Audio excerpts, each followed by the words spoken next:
আসসালামু আলাইকুম সুপ্রিয় দর্শক, আয়াত আর্টস অ্যান্ড মম থেকে লিনা চলে এসেছি।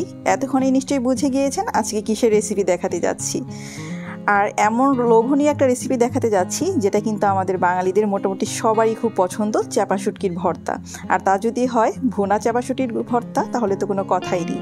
তাহলে চলুন দেখে নিই কীভাবে আমরা খুব সহজে ভুনার চাপা শুটকির ভর্তাটা বানিয়ে ফেলতে পারি।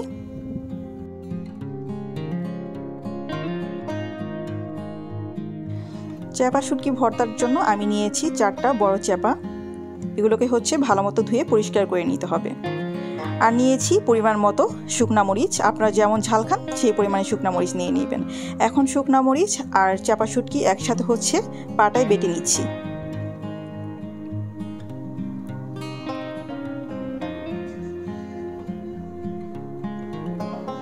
এখন একটা প্যানে পরিমাণ মতো তেল দিয়ে দিচ্ছি।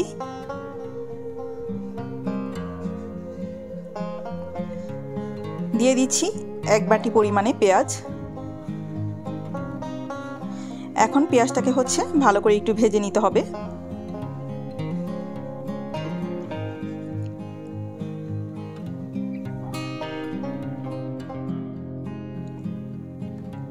মোটামুটি যখন হালকা ব্রাউন হয়ে আসবে তখন আমি রসুন কুচি অ্যাড করব।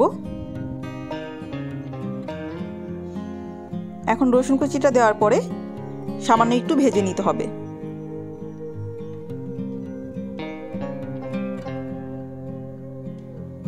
এখন এই পর্যায়ে দিয়ে দিচ্ছি আমি যেই চাপা শুটকির সাথে মরিচটা বেটে রেখেছিলাম সেটা অ্যাড করে দিলাম।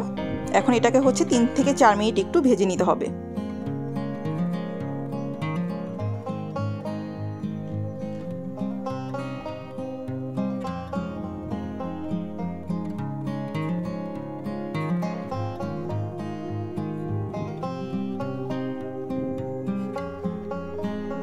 এই পর্যায়ে দিয়ে দিচ্ছি আমি লবণ।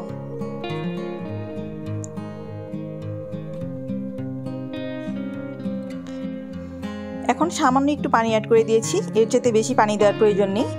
এখন এটাকে 5 থেকে 6 মিনিট ভুনা করতে হবে।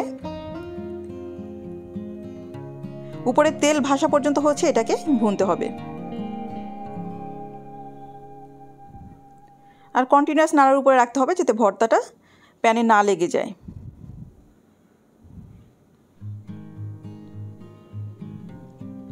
এটা কিন্তু খুবই সহজ আর খুবই স্বাদের একটা ভর্তা। আপনারা কিন্তু খুব সহজে চাইলে এটা বানিয়ে ফেলতে পারেন। উপরে কিন্তু তেল ভেসে উঠেছে। এই পর্যায়ে আমি দিয়ে দিব কাঁচামরিচ। কাঁচামরিচটা আমি উঠানোর আগে জাস্ট দিয়ে দিয়েছি যাতে দেখতে সুন্দর লাগে। আপনারা চাইলে স্কিপও করতে পারেন যারা ঝাল একটু কম খান। সেই সাথে রেডি হয়ে গেল আমার চাপা শুটকির ভর্তা। আর এই ভর্তা কিন্তু গরম গরম ভাতের সাথে এর স্বাদ অতুলনীয়। যারা এখনও এই রেসিপিটা ট্রাই করেননি আশা করছি আমার এই রেসিপিটা দেখে অবশ্যই ট্রাই করবেন। আর ভালো লাগলে অবশ্যই আমার চ্যানেলে সাবস্ক্রাইব করে দিবেন, ফ্রেন্ডস ফ্যামিলির সাথে শেয়ার করবেন। যারা ফেসবুক থেকে দেখছেন অবশ্যই লাইক কমেন্ট শেয়ার দিয়ে পাশেই থাকবেন। আজকে এ পর্যন্তই। আয়াত আর্টস অ্যান্ড মম থেকে সবাইকে বিদায় জানাচ্ছি। আল্লাহ হাফেজ।